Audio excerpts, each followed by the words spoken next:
I had never been one for grand celebrations, but when my daughter insisted on a wedding with chandeliers, string quartets, and a dance floor polished to mirrors shine, I gave in.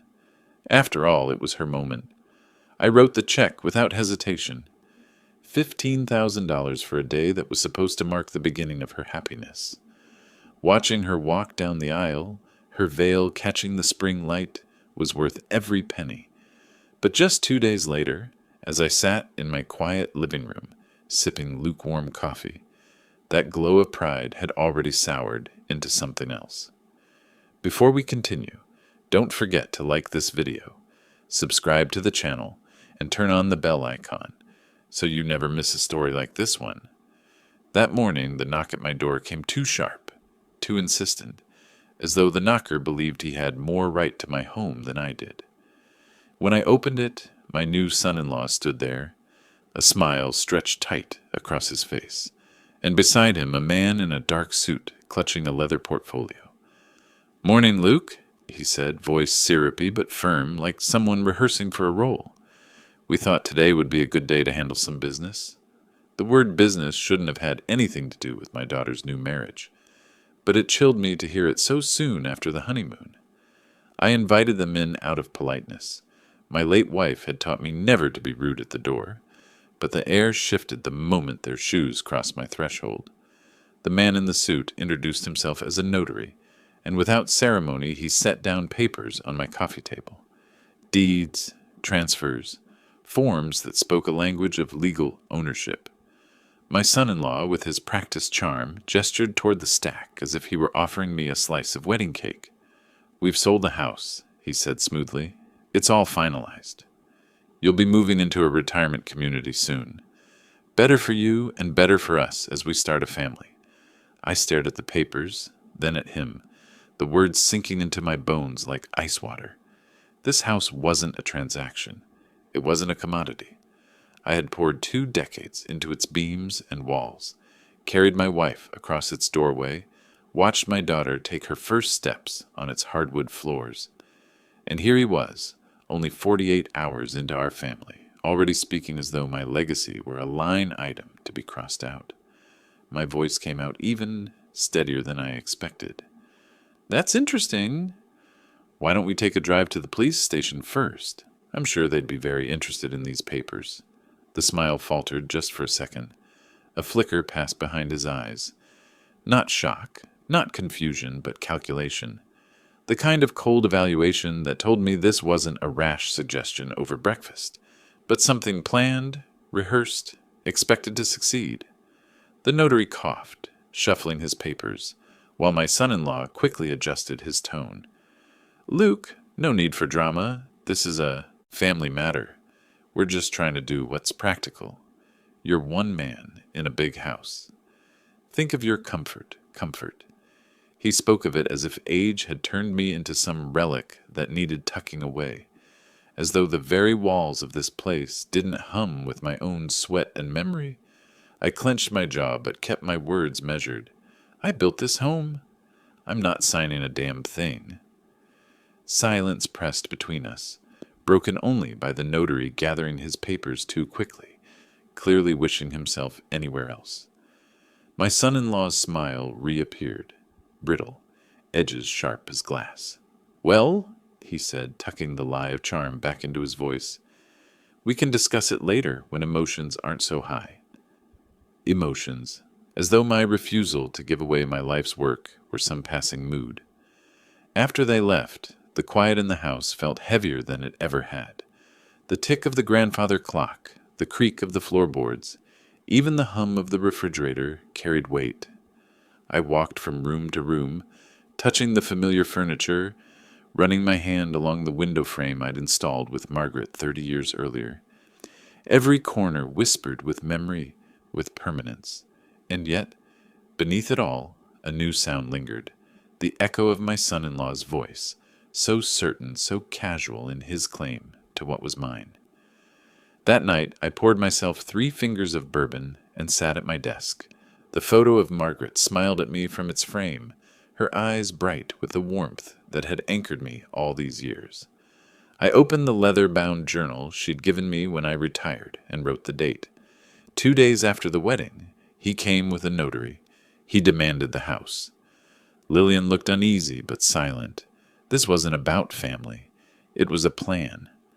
I let the pen rest against the page, my hand trembling. For the first time in decades, I felt the weight of being hunted. And I knew, deep in my bones, this was only the beginning. I barely slept that night. Even with the bourbon in my system, I tossed and turned, waking at every creak of the house. It wasn't fear that kept me awake. It was anger.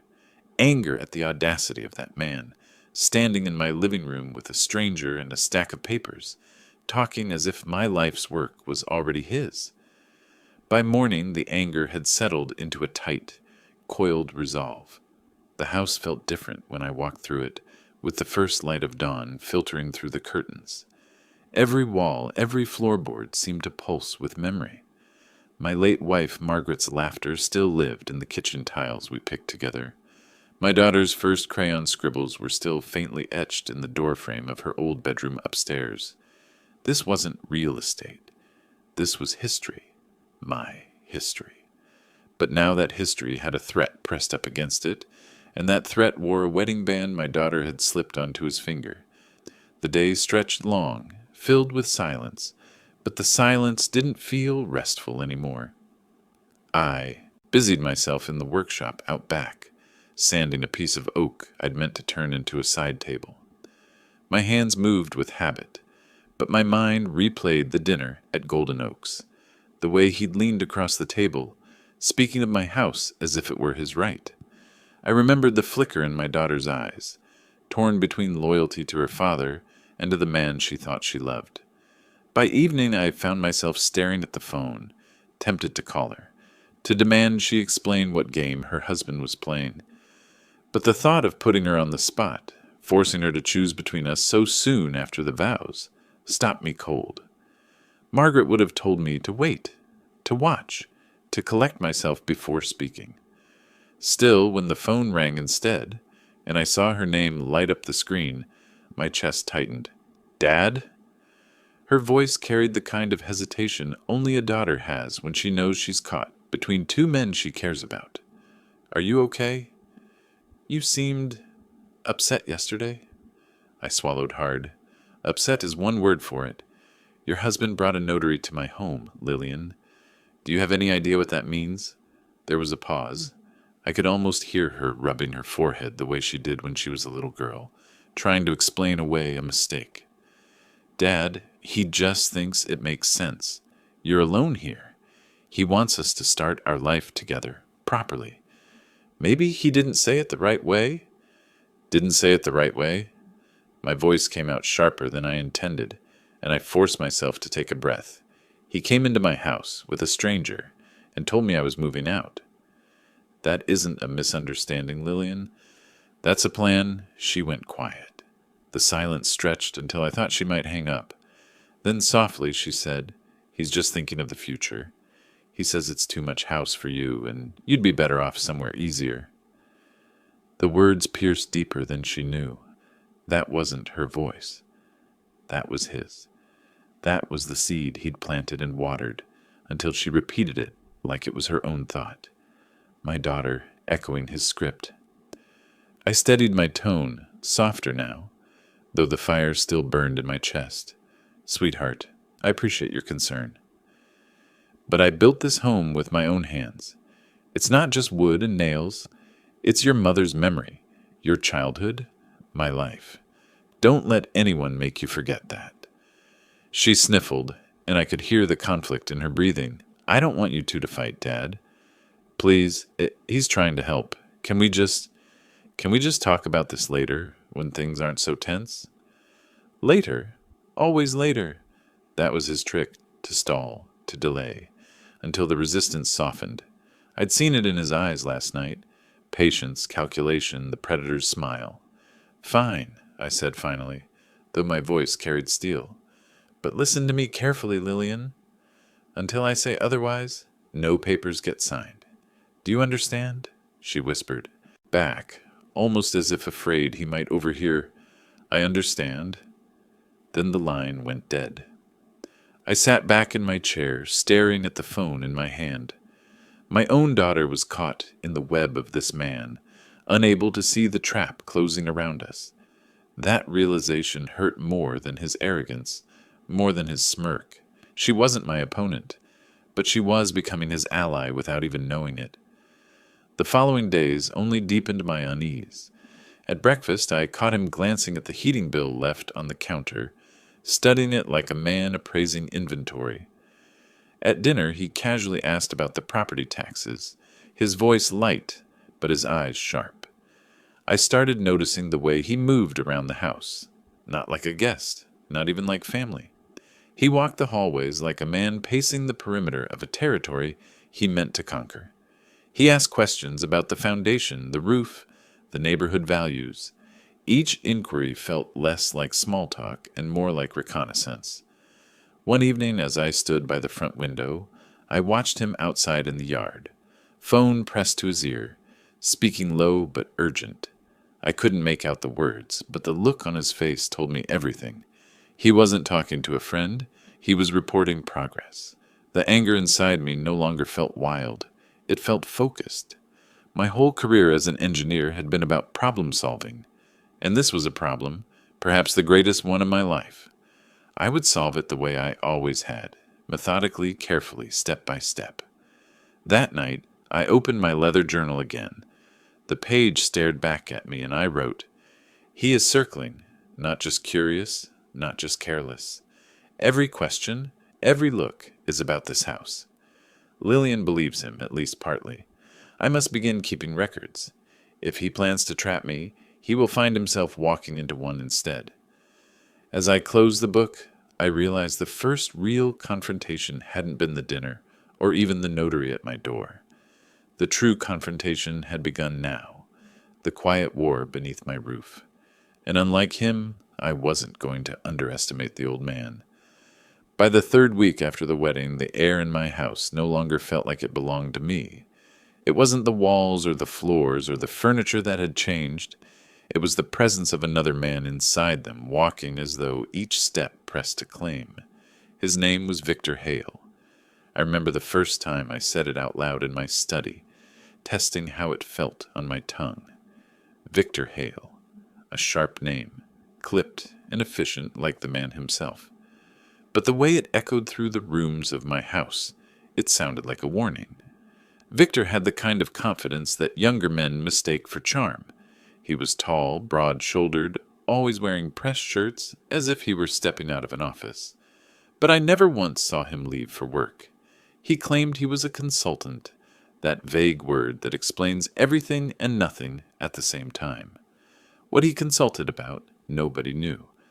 My daughter never pressed, and I had been too polite to pry before the wedding. Now I wished I had asked every question in the book. At first I thought I was imagining things. He'd wander into my study while I was reading and let his eyes drift to the bookshelves, the filing cabinet, the safe behind Margaret's portrait. Though he couldn't have known it was there, his gaze lingered too long, curious but calculated. When he asked me once about the age of the roof shingles, I answered plainly, but I noticed how he nodded, storing the information like a banker tallying figures. It wasn't just the questions, it was the way he moved about my house, subtle but deliberate.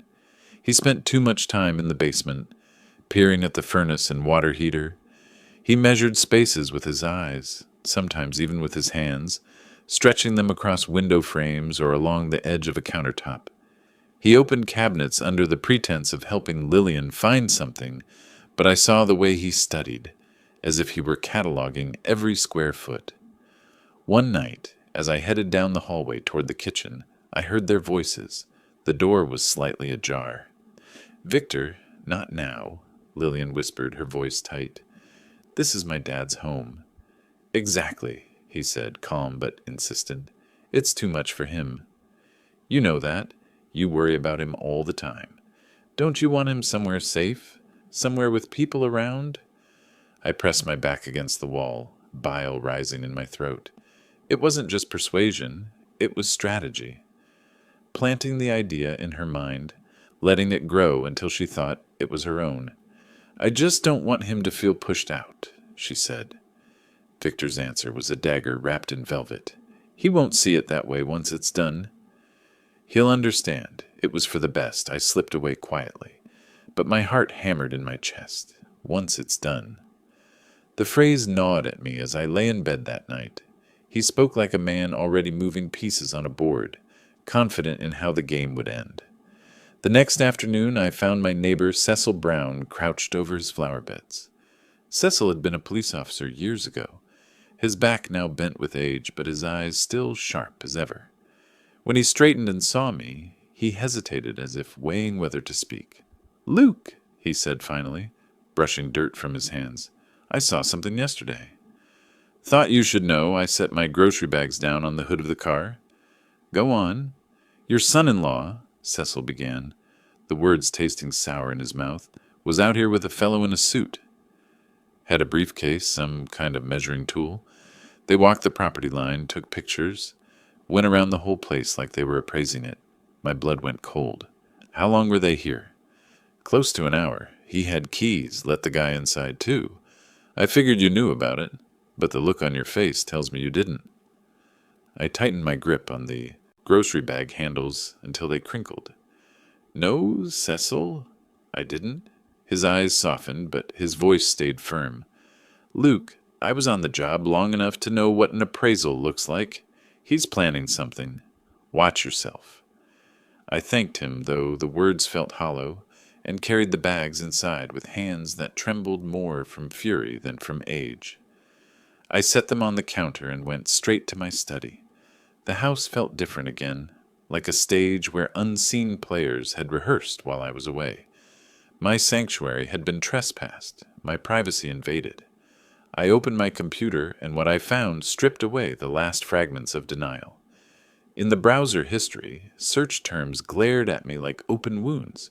Property Transfer Illinois, elderly homeowner assistance programs, cash buyers residential property. There were searches for appraisers in the Chicago suburbs, for notary services, for legal firms specializing in expedited real estate sales.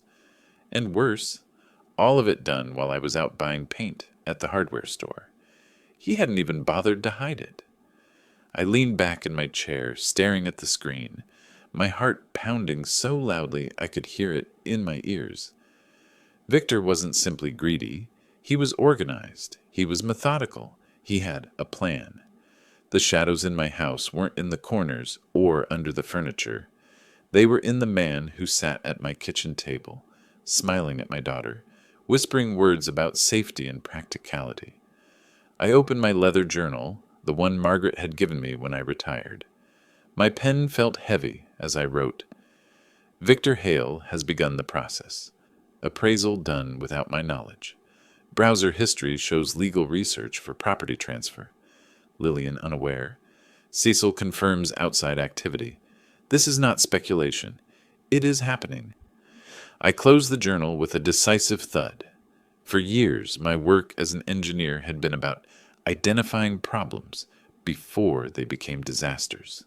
Cracks in a foundation, stress in a beam, a flaw in a circuit.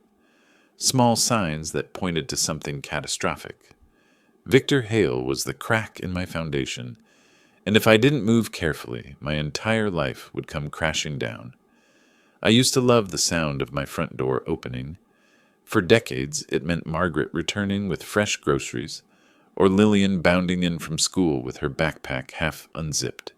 But ever since Victor Hale had crossed its threshold, that sound had changed. Now every creak of the hinges felt like an intrusion.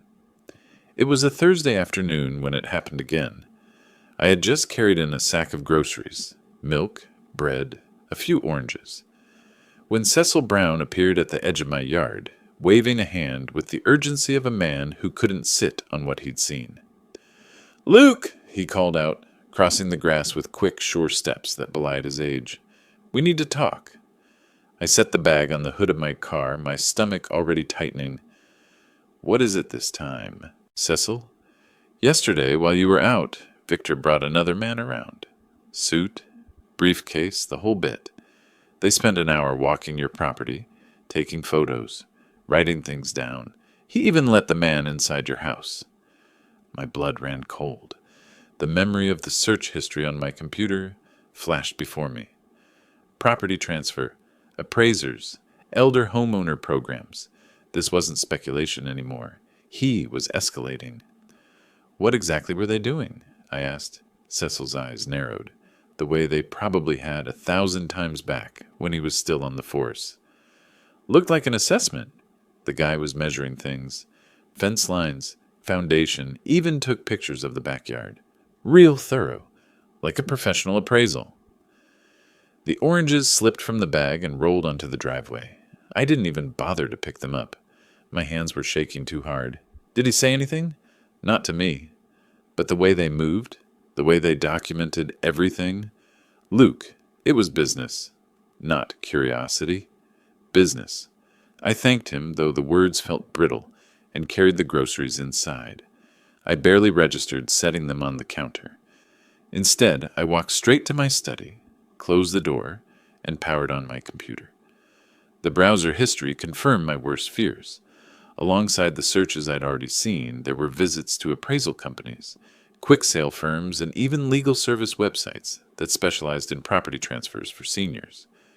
He had researched everything: notarization, powers of attorney, even clauses about diminished capacity, and he'd done it all here, on my machine, as though the house were already his office.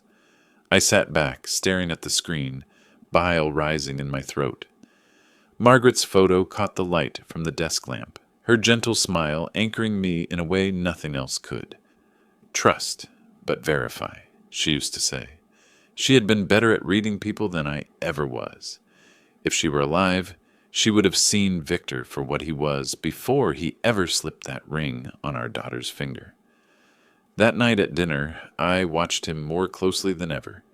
He ladled stew into his bowl with casual ease, chatting about the weather, about some article he'd read, but I saw the glances he cast around the kitchen, the cabinets, the appliances, the countertops.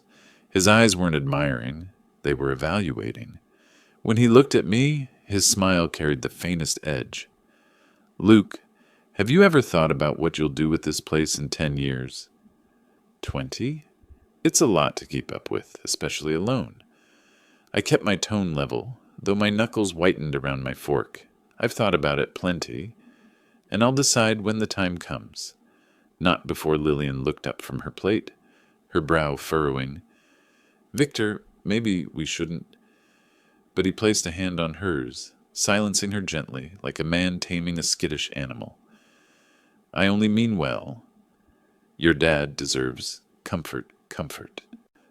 That word again, always cloaked in kindness, always aimed like a blade. After dinner, when the two of them disappeared upstairs, I sat in my study and opened my leather journal. The pen trembled slightly in my hand as I wrote, Unwelcome visitor. Professional assessment on property. Appraiser walked grounds, took notes, photos, interior access. Confirmed by Cecil. Browser history confirms Victor's research into property transfers. Lillian conflicted but unaware. Victor's language. Comfort, practicality, safety. Strategy identified. Manipulate daughter, corner father, present legal documents, when resistance seems irrational. I closed the journal and sat back. My pulse still pounded, but my thoughts were clear. Victor thought he was being clever. He believed an old man would shrug, give in, let the tide wash him away. But he didn't understand who he was dealing with. I spent 40 years as an engineer. My entire career was about anticipating problems before they turned catastrophic. I knew how to see cracks in steel before the bridge collapsed, how to trace stress in a foundation before a building crumbled, and I could see the stress lines here, growing clearer each day. The morning after Cecil's warning, I woke before dawn. The house was still, but I couldn't shake the feeling that even in its silence, Victor's presence lingered. He had been carving himself into these walls little by little, and if I didn't push back soon, he would take root.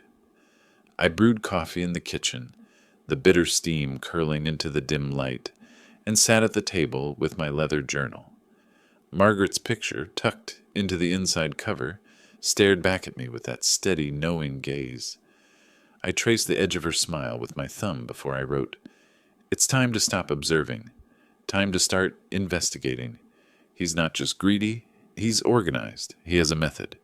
If I'm going to protect this house, I need to know exactly what I'm up against."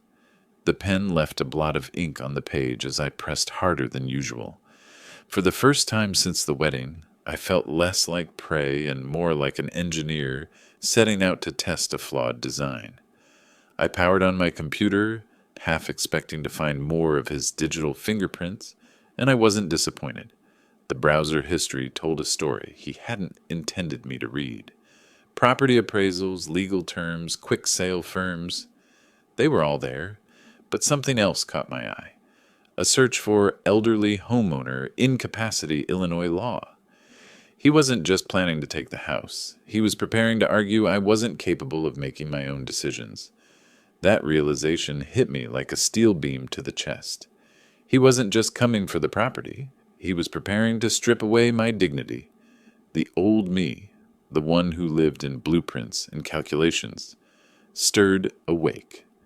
If Victor Hale thought I'd go down without a fight, he had underestimated the stubbornness of a man who spent 4 decades solving problems that could bring buildings crashing to the ground.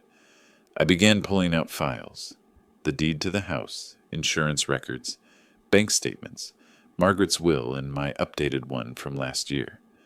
I spread them across my desk in neat rows, the way I used to lay out schematics. Evidence, foundations, structure. If Victor tried to build a lie, I would have the truth ready, brick by brick. But evidence on paper wasn't enough. I needed to know who I was truly dealing with. I thought about the vague answers he'd given about his career. Consulting, clients, efficiency solutions. Nothing solid. No business card, no office address, no verifiable company name. My mind raced through possibilities. If he was truly a consultant, someone must have worked with him. And if not, then someone must have seen through him. That's when I picked up the phone and called Edward Grant, an old colleague from my engineering days who had gone on to practice law. Edward wasn't just a lawyer. He was discreet, sharp, and carried a Rolodex thicker than a phone book. He answered on the second ring. "Luke, it's been too long. What's going on?" The weight in my chest loosened slightly at the sound of his voice. "Edward, I need your help. And it's not small." I explained everything. The notary at my door, the appraisal, the computer searches, Cecil's warnings. I didn't embellish, didn't dramatize. I laid it out like an engineer explaining a fault line. Clear, precise, undeniable. Edward was silent for a long moment. When he spoke again, his tone had shifted into the clipped cadence I remembered from his courtroom days. "Luke, what you're describing isn't just greed. It's fraud. And if he's done it this cleanly, it may not be his first time." "That's what I'm afraid of," I said quietly. "Do nothing rash," Edward warned. "Don't confront him directly. Gather everything you can. Documents, observations, even small details. I'll start digging into him from my side. Send me his full name and any information you have." "Victor Hale," I said, the syllables like broken glass in my mouth. "That's all I've got. No business name, no company card. Leave that to me. In the meantime, Luke, lock up your important documents, originals especially. Men like this don't play fair." I thanked him and hung up, my hand trembling slightly as I placed the phone on the desk. The house was still silent, but it no longer felt like a sanctuary. It felt like a battlefield, waiting for the first real strike. That afternoon, as I carried laundry upstairs, I caught Victor in the study. He was standing by the window, staring at the safe behind Margaret's portrait. His posture was casual, but his eyes weren't admiring the view outside. They were fixed on the spot where the safe sat hidden. When he noticed me in the doorway, he smiled that rehearsed smile. "Beautiful view you've got here, Luke. These old houses really are treasures." I didn't smile back. "They are," I said, keeping my voice flat. That's why I intend to keep it that way. Something flickered in his eyes, irritation, maybe even contempt, before he smoothed it away. Of course.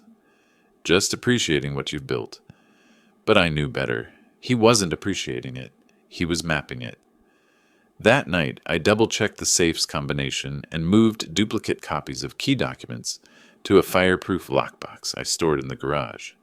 I even called my bank to set fraud alerts on my accounts, just in case. For the first time since Margaret's death, I felt like I wasn't just protecting memories. I was protecting a fortress. Before I went to bed, I opened my journal once more and wrote, Victor Hale is circling closer, standing near the safe, watching the house like a hawk. Edward Grant contacted. Investigation to begin. Strategy. Document. Secure. Prepare. The fight has officially started.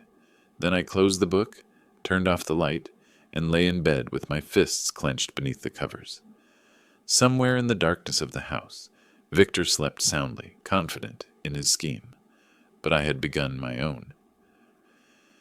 The following morning, my phone buzzed before I'd even poured my first cup of coffee. It was Edward Grant. Lawyers don't usually call at 7:30 a.m. unless something's urgent. Luke, he said without pleasantries, his voice brisk. I ran Hale's name last night. You were right to be concerned, I braced myself, mug half raised. What did you find? Edward hesitated just long enough to make my stomach twist. He's been involved in at least 3 separate investigations in the past decade. Nothing that resulted in prison time, but enough to see a pattern. Civil disputes, contested wills, property transfers, always older homeowners, always assets tied up in houses. I sat heavily in my chair, the steam from my coffee rising between us, like a fog I couldn't see through. You mean this isn't new? It's his playbook, Edward replied flatly. Marry into a family or latch on to someone vulnerable, then pressure, manipulate, or forge his way into property. He's smart. Too smart. He skirts just close enough to legality that most people can't prove fraud. But he's been on the radar of at least one district attorney in Indiana and another in Michigan. My chest tightened as though a steel band had been cinched around it. I thought of Margaret, her voice echoing in memory. Trust, but verify. If she had been alive, she would have spotted the cracks in Victor's facade before he ever got near Lillian. I had wanted to believe my daughter had finally found stability after years of heartbreak. Instead, she had married a predator. Edward, I said, forcing my voice steady, what do I do next? First, document everything. Every word, every move. Second, do not sign anything, no matter how harmless it seems. Third, his tone dropped lower, heavier. Third, you need to consider law enforcement involvement sooner rather than later. If he's escalating this quickly, he could move before you're ready. The thought chilled me.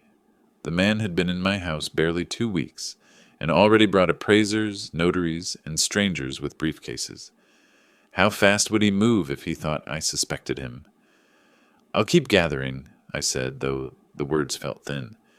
And Edward, thank you. Luke, you don't thank me. You stay alive in this fight, and for God's sake, don't let him know you're on to him. After we hung up, I sat in the kitchen staring at the patterned linoleum Margaret and I had picked out 30 years earlier. Victor had probably looked at the floor too, but only to calculate resale value. Every corner of this house meant something to me and meant nothing to him. Later that day, I walked into the living room to find Victor sitting at the couch, scrolling on his phone. He looked up with that manufactured smile of his. Luke, I was just talking with Lillian. We really think it might be best for you to think about downsizing. My jaw clenched. Downsizing, I repeated, letting the word hang in the air. He leaned forward, elbows on his knees, confidence radiating off him. It's practical. Think about it. Fewer bills, less upkeep, more peace of mind. And Lillian and I could really give this place the life it deserves. I stared at him, forcing my face blank, even as fury boiled underneath. This place already has a life, I said. One you can't buy, no matter how hard you try. His smile tightened, the corners stiff, but he said nothing, just nodded, as though filing my resistance away to be dealt with later. That evening I retreated to my study. I opened my journal and wrote, Edward confirms pattern. Multiple investigations. Older homeowners targeted. Property always the goal. Victor continues pressure, now with Lillian as ally. Escalation imminent. Must prepare defenses. Must anticipate moves. I looked at the words, bold and heavy on the page, and realized how far I had already come. This wasn't just a family disagreement anymore. This was a war, quiet and polite on the surface, but ruthless underneath. 2 nights later, Edward called again. His voice carried both urgency and the faint satisfaction of a man who'd uncovered something damning. Luke, I've cross-referenced court filings and property records. Victor never leaves much of a paper trail, but I found records of a house in Toledo transferred under highly suspicious circumstances. The owner, a 74-year-old widow. She died less than a year after the transfer, broke and living in a rental. The blood drained from my face. And Victor? Filed bankruptcy 6 months later, walked away clean. But it fits Luke. It fits perfectly. He's not just a manipulator. He's a professional predator. I pinched the bridge of my nose, feeling the weight of every year pressing down on me. What do we do with this? I'm going to reach out quietly to a detective I know, Edward said. But you keep doing what you're doing. Document, secure, prepare. You've got an advantage most of his victims didn't. You're suspicious early. That may save you. After we hung up, I went upstairs. Through the crack of Lillian's bedroom door, I saw her sitting on the edge of the bed, Victor beside her, his arm around her shoulders. She was laughing softly at something he said, her face lit with the glow of trust. It was a picture of domestic peace, but all I saw was the hand of a wolf wrapped around my only child. I turned away, my heart aching with the conflict I carried. To protect her, I had to shatter her trust. To save my home, I might have to break her heart. And so, for the first time in my life, I began preparing, not just to defend what was mine, but to expose the man she believed she loved. Victor Hale thought he was the architect of my downfall, but I had already started drafting the blueprint for his. I've always believed that every problem, no matter how tangled, has a pattern. Bridges fail because of predictable stresses. Circuits burn because of measurable overloads. And people fail because of habits they cannot shake. Victor Hale had a pattern. I could feel it. But until I saw it laid bare, it was only a shadow in my mind. Edward called again the following Tuesday. His voice was tight, professional, the way he always sounded when he had uncovered something important. Luke, I've been following the threads, he said, and I think we're beginning to see the full picture. I shut the study door behind me and leaned forward at my desk, Margaret's picture watching from the corner. Tell me. There are at least 4 other families, maybe more. Similar situations, middle-aged daughters or sons with financial troubles, an older parent with property, and suddenly Hale appears. Fast courtships, whirlwind weddings, then almost immediate pressure to liquidate or transfer homes. My grip on the receiver tightened until my knuckles ached. Names? I can't give you everything yet. Some are sealed records, some only whispers. But I've confirmed a woman in Phoenix, a man in Denver, another widow in Toledo. And every time, Luke, the story's the same. Promises of comfort, claims of practicality, forged or coerced signatures. By the time anyone fought back, the homes were gone. The bile rose in my throat. I remembered his easy smile across the dinner table, his hand stroking Lillian's fingers as he spoke of my house like an asset. He wasn't improvising. He was rehearsing lines he had delivered to other families. Edward, I whispered, he's a professional thief. Yes, a professional predator. And if he's here, now it's because he thinks you're the next easy mark. That night, sleep didn't come. I lay awake listening to the creaks of the old house, every sound amplified by my pounding heart. At one point, I thought I heard footsteps downstairs, but when I checked, the living room was empty. Still, the unease never left me. I couldn't help wondering if Victor had planted something, some hidden device or camera.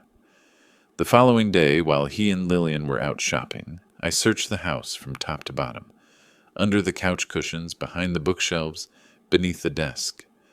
My hands shook as I moved furniture that hadn't been touched in years. I didn't find anything, not yet, but the act of searching itself planted a seed of paranoia I couldn't shake. By evening, I returned to my journal. Edward confirms multiple victims. Phoenix, Denver, Toledo. Pattern consistent. Family ties, property transfer, elderly targets. Victor is not improvising, he is executing a practiced scheme.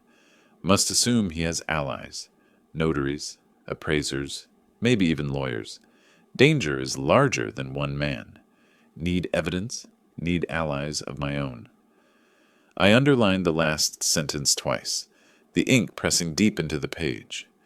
2 days later, Edward and I met in his office downtown. The place hadn't changed in years. Shelves groaning with law books, blinds drawn against the street, a smell of old paper and stronger coffee. Edward spread documents across his desk. I've contacted a friend in law enforcement. Quietly, a detective named Sarah Miller. She's been tracking cases like this, and Hale's name has surfaced more than once. But without concrete evidence, charges never stick. I studied the papers. Names, addresses, notes scribbled in Edward's careful hand. Strangers' lives laid bare, all echoing my own nightmare. What do they need? I asked. Proof, Edward said simply. Something undeniable. A recording, forged documents, testimony that connects him to a pattern. If we can link your case to the others, it won't just be a family dispute. It will be a criminal enterprise. For the first time in weeks, I felt the faint stirrings of hope. But hope was fragile, and I couldn't let it blind me. When I got home that evening, Victor was waiting in the kitchen, leaning casually against the counter with a glass of wine in his hand. His posture said comfort, but his eyes searched me like a predator gauging distance. Long day? He asked. Busy, I replied, setting down my briefcase. He swirled the wine lazily. I've been thinking, Lillian and I really do need our own space. Your house is perfect for raising a family. And you, well, you deserve someplace easier. Smaller, I met his gaze squarely. This house isn't an asset to be traded, Victor. It's my life, and it isn't going anywhere. For just a moment, the mask slipped. His eyes went cold, his jaw tightening. Then the smile returned, smooth as glass. Of course, Luke. No rush. We'll talk again when the time is right. I went to bed that night with his words echoing in my head. When the time is right. He wasn't backing down.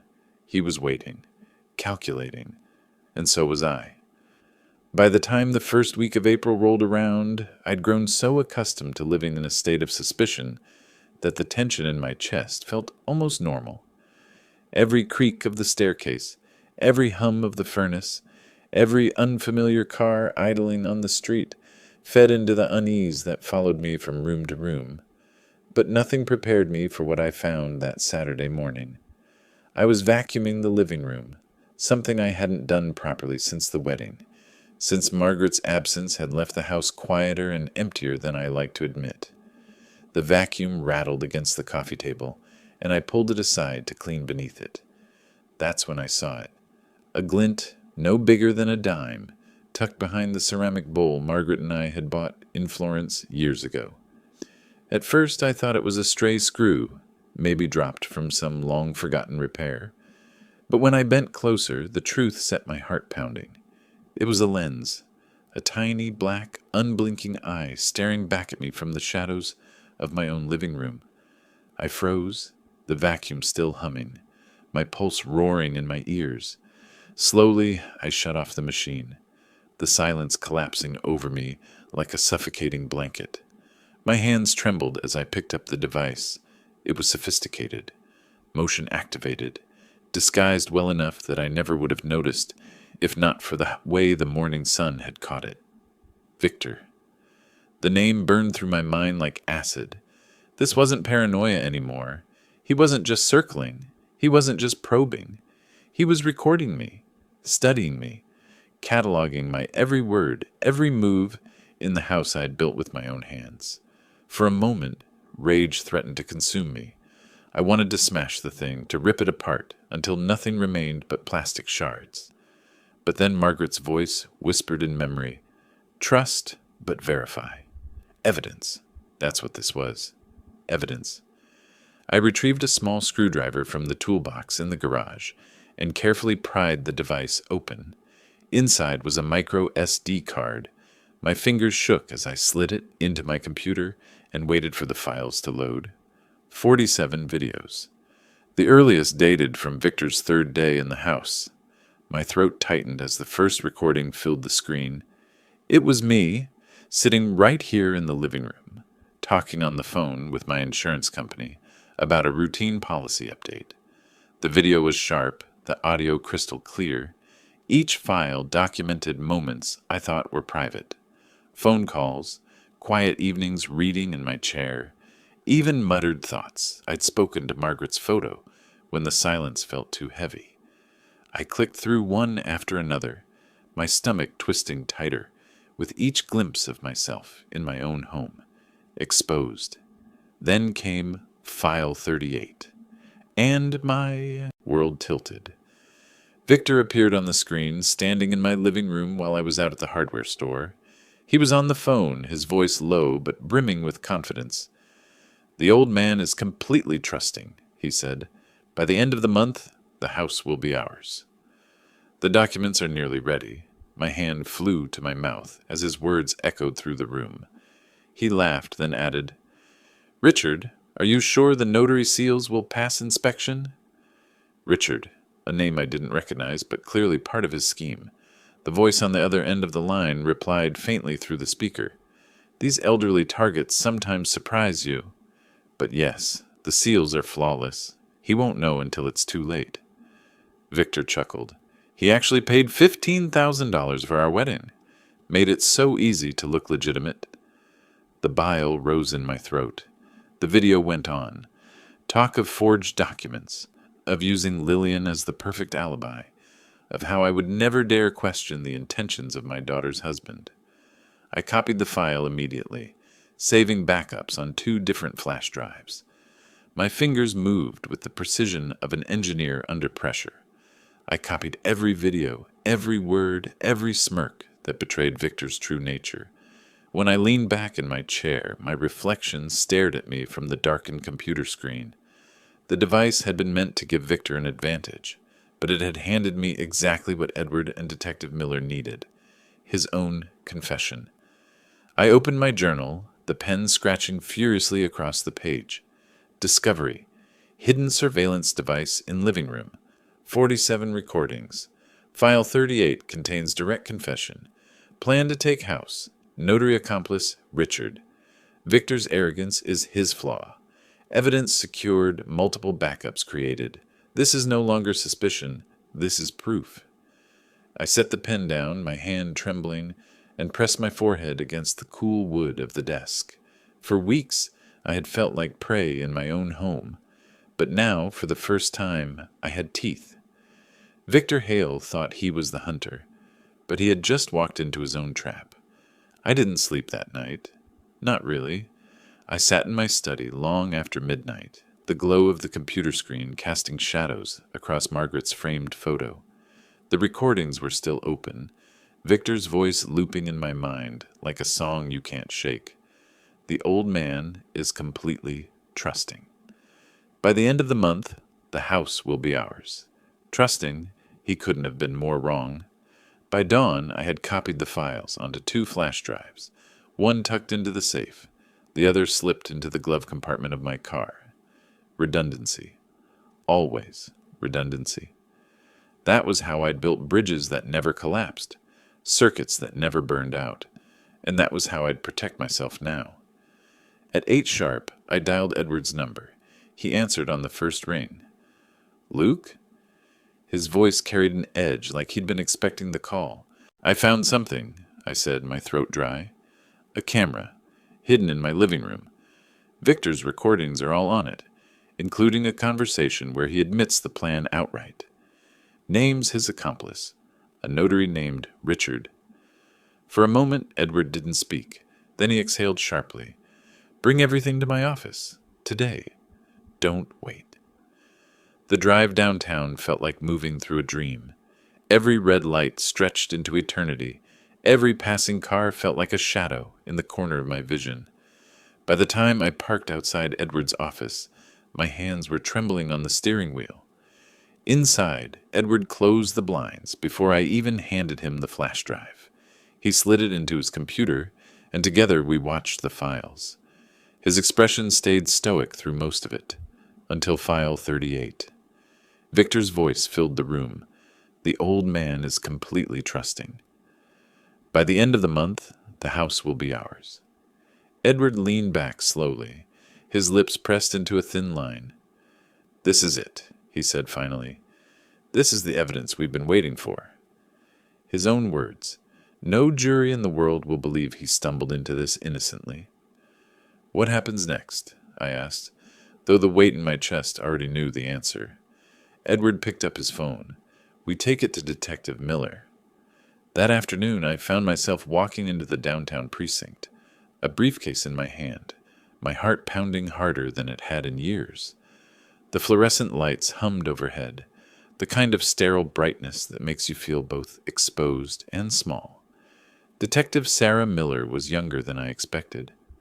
Mid-40s, sharp suit, eyes that didn't miss much. She shook my hand firmly and led me into a windowless interview room.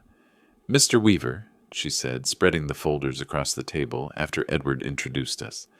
"I've been tracking Hale for over a year. 12 suspected cases, but nothing ever sticks. Victims too embarrassed, evidence too thin. But this—" She tapped the screen as Victor's voice played back his smug confession. "This changes everything." I folded my hands to keep them from shaking. "So what do? "We let him think he's winning," she replied simply. "We give him the rope, and we record him tying the noose around his own neck." The plan unfolded with methodical precision, just like one of the engineering projects I'd once overseen. Miller's team would wire my house with cameras and microphones, devices more advanced than Victor's amateur spy gear. Officers would be stationed nearby, ready to move the moment we had enough evidence. "And me?" I asked quietly. "You keep being yourself," Miller said, suspicious but not hostile. "Don't tip your hand. He needs to believe you're vulnerable. That's when he'll press hardest, and that's when we'll catch him." The thought of pretending to be weaker than I was burned like acid, but I understood. If this was going to work, I had to play the part. Back home that evening, I set the briefcase of evidence down in my study. From the kitchen, I heard Victor's laughter, mingling with Lillian's softer voice. They were eating dinner, comfortable, unaware that the ground beneath their feet was shifting. I closed the study door and sat heavily in my chair. Margaret's picture watched from the desk corner. "They think they're safe," I whispered to her, "but they have no idea what's coming." Later, I opened my journal. Evidence secured. Edward and Miller aligned. Plan. Sting operation. House to be wired. Officers in position. I must play along, appear compliant, give Victor the confidence to act. Strategy requires patience. Margaret, forgive me for letting him stay under this roof a day longer, but soon his arrogance will be his downfall. I set the pen down and stared into the darkness beyond the study window. For weeks, I'd felt like a hunted man, every step shadowed by Victor's schemes. But now the roles were shifting. The hunter was about to become the prey. The morning they came to wire my house felt like something out of a film, except the actors weren't actors. They were professionals. 3 unmarked vans rolled into the neighborhood at 8 o'clock sharp. From the kitchen window, I saw men and women in plain clothes step out, carrying black cases that looked like tools of a trade I'd never wanted to need. Detective Sarah Miller led them in. Her voice carried that firm blend of authority and reassurance.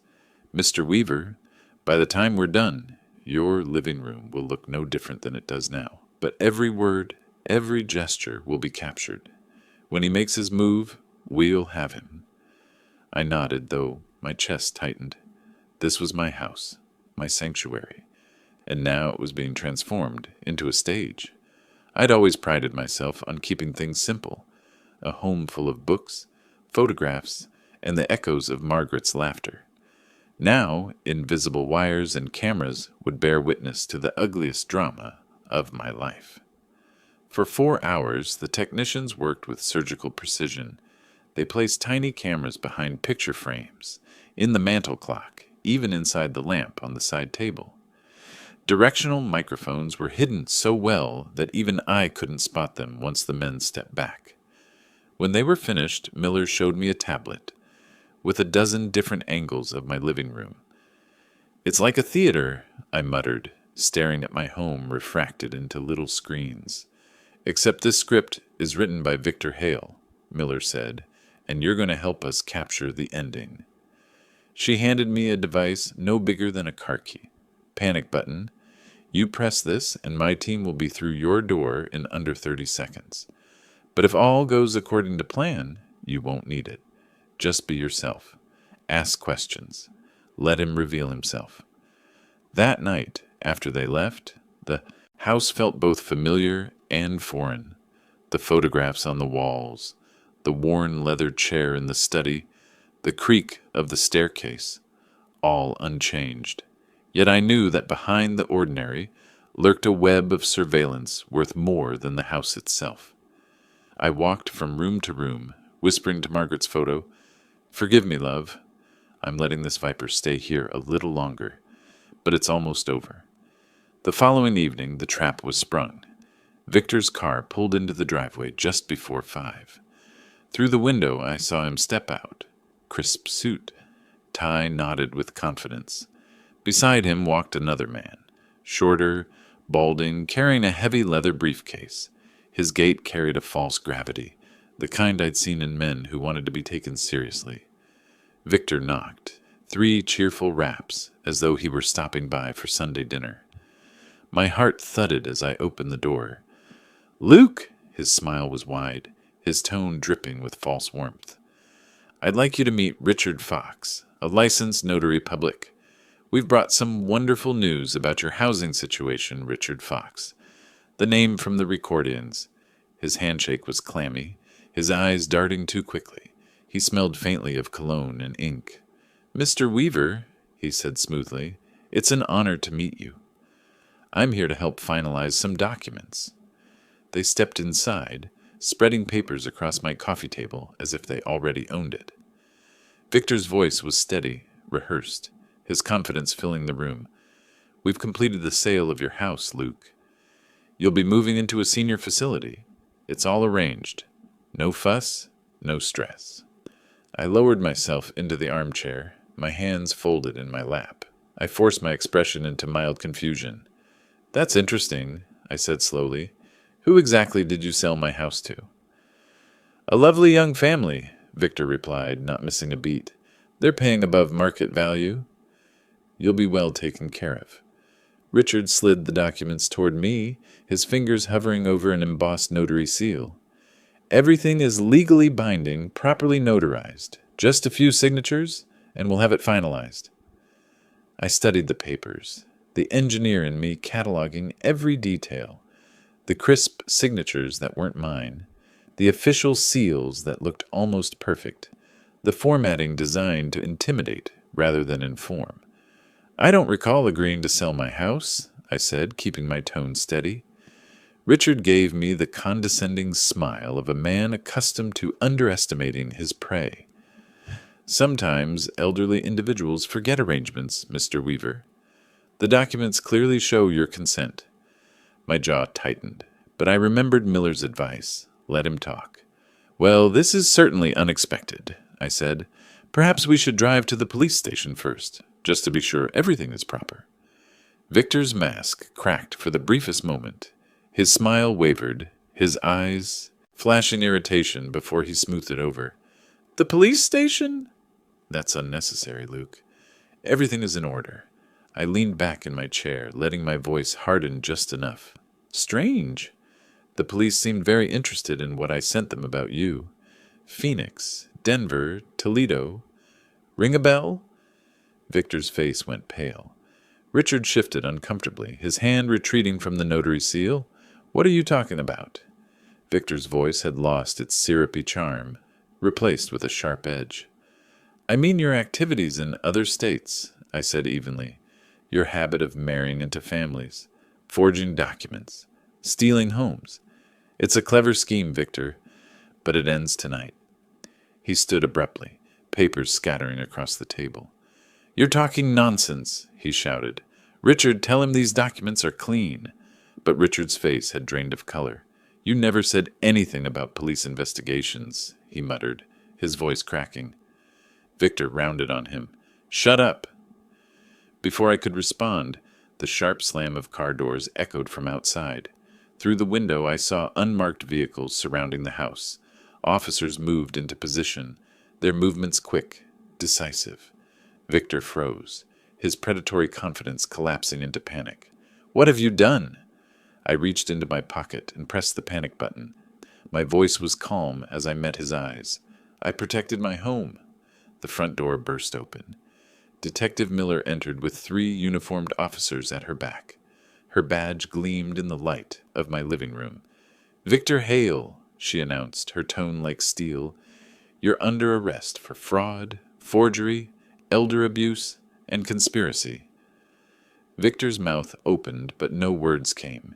His hands trembled as officers pulled them behind his back, cold steel cuffs snapping shut. Richard raised his arms immediately, the briefcase at his feet spilling papers that would damn them both. As the officers read their rights, I stayed seated in my chair. The weight of weeks of fear and suspicion lifted from my chest. My home was still mine. For the first time in a long time, I allowed myself to breathe. 8 weeks after the sting, I walked up the granite steps of the Cook County Courthouse with the same briefcase I'd carried into Edward's office that first day. Only now, instead of desperation, it carried justice. The morning air was cool, crisp enough to sting my lungs, but for the first time in months, I felt steady. Detective Sarah Miller waited by the entrance, her suit crisp, her expression firm. When she caught sight of me, her face softened, just slightly. Ready for the final chapter, Mr. Weaver? I gave a small smile, more than ready. Inside, the courthouse buzzed with energy, attorneys juggling files, clerks scurrying with documents, spectators filling benches for their own dramas. But when I stepped into courtroom 3B, my world narrowed to 2 sights. Victor Hale, at the defense table in an orange jumpsuit, and my daughter Lillian sitting in the front row, her face pale but resolute. Victor looked nothing like the man who had first shaken my hand with a smirk and called me Dad. His swagger was gone. The expensive suits, the polished shoes, the air of control, stripped away. In their place sat a man hollowed out, eyes darting, shoulders hunched, wrists chained. The judge entered, a gavel struck, and the trial began. The prosecutor opened with precision. Ladies and gentlemen of the jury, this is not a family misunderstanding. This is a calculated pattern of fraud, targeting elderly homeowners across multiple states. Victor Hale married into families not for love, but for property. Tonight you will hear how he planned to strip a 68-year-old widower of his home. You will see the proof in his own words, Victor's attorney countered, his tone slippery. My client is no criminal mastermind. He may have made poor choices, but this case has been exaggerated by misunderstandings and overzealous investigators. I nearly laughed. Poor choices, misunderstandings. I thought of the hidden camera lens staring at me from my own living room, of his voice mocking my trust. No, this wasn't misunderstanding. It was malice. The prosecution began calling witnesses. Eleanor Martinez from Phoenix, her voice trembling as she described losing her ranch home of 40 years. Robert Chen from Denver, who spoke haltingly of the stress that had nearly cost him his life.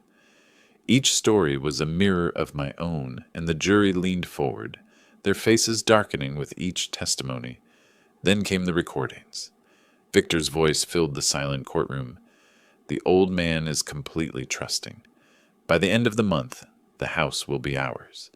His words echoed off marble walls, and I watched his face crumple as though he were hearing them for the first time.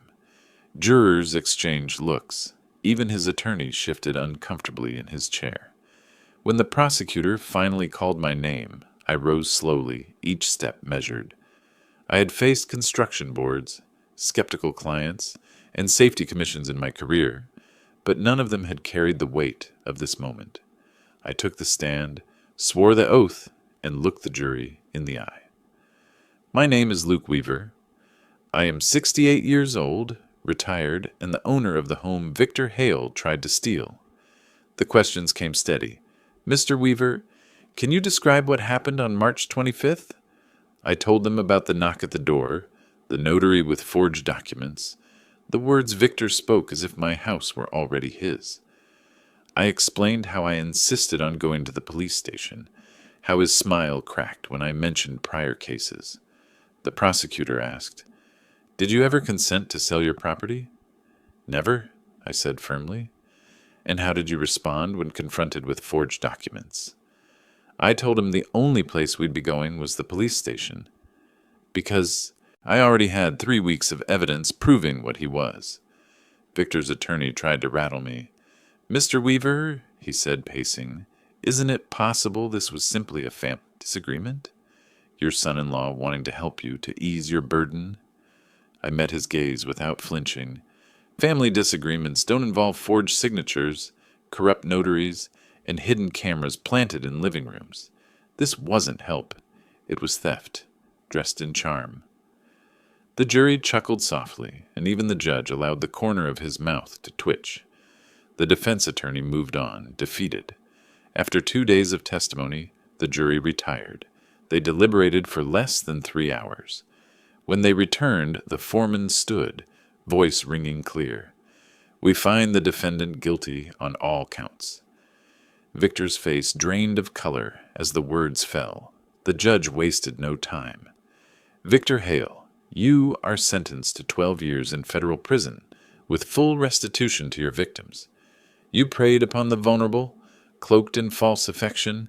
This court will not tolerate it." The gavel struck. Just like that, the predator was caged. Richard Fox, his accomplice, had already pleaded guilty, his cooperation buying him a reduced 5-year sentence. But Victor, the so-called mastermind, would spend over a decade behind bars. Afterward, in the courthouse lobby, Lillian approached me.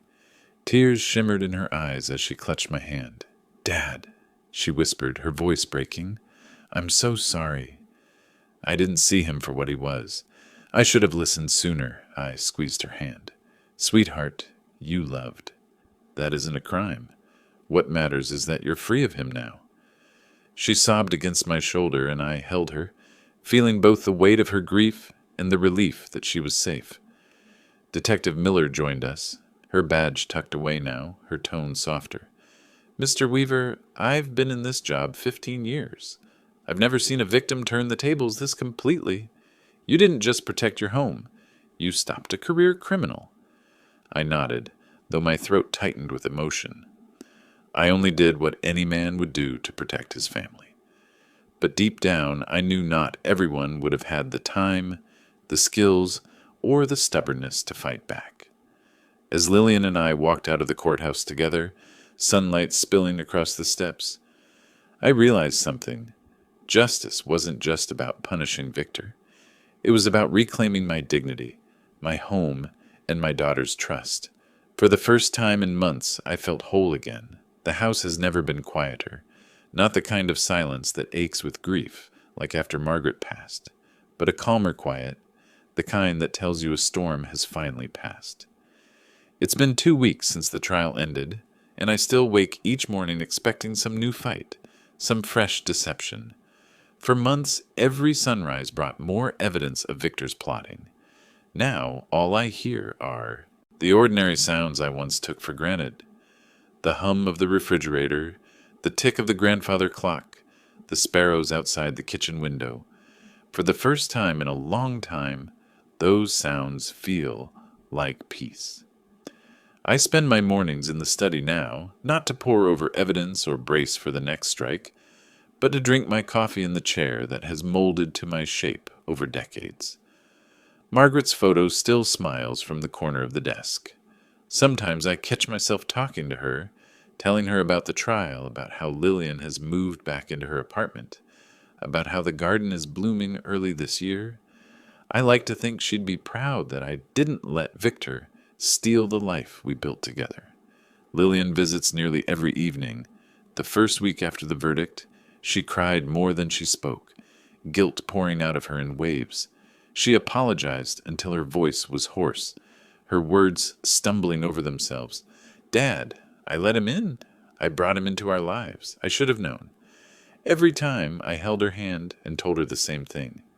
You love someone who lied to you. That isn't weakness. That's proof of your heart.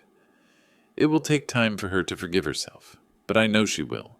She's stronger than she realizes. She's even talking about going back to school, finishing the master's degree she set aside when she married him. I encouraged her. A new chapter deserves a clean start. Detective Miller called last night to update me. Victor has been transferred to a federal facility. He's officially inmate number 39,421. 12 years doesn't feel long enough for the lives he shattered, but it's something. Richard Fox, his notary accomplice, cut a deal and is already giving up names of others who may have worked with them.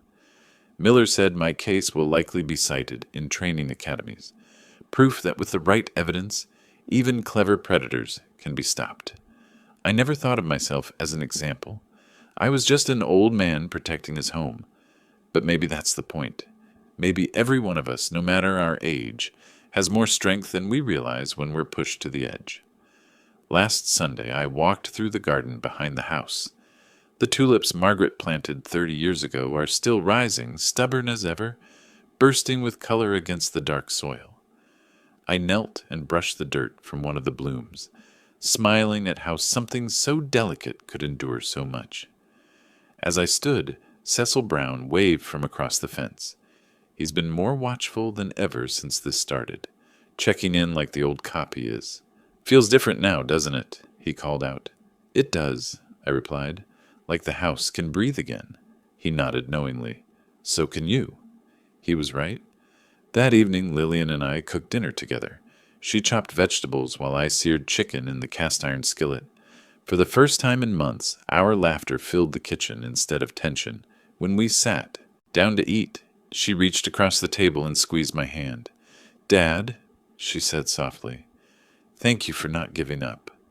Thank you for fighting, even when I didn't see the truth." I swallowed hard, blinking against the sting in my eyes. "That's what fathers do, sweetheart." We protect what matters most. After she left, I returned to my study one last time.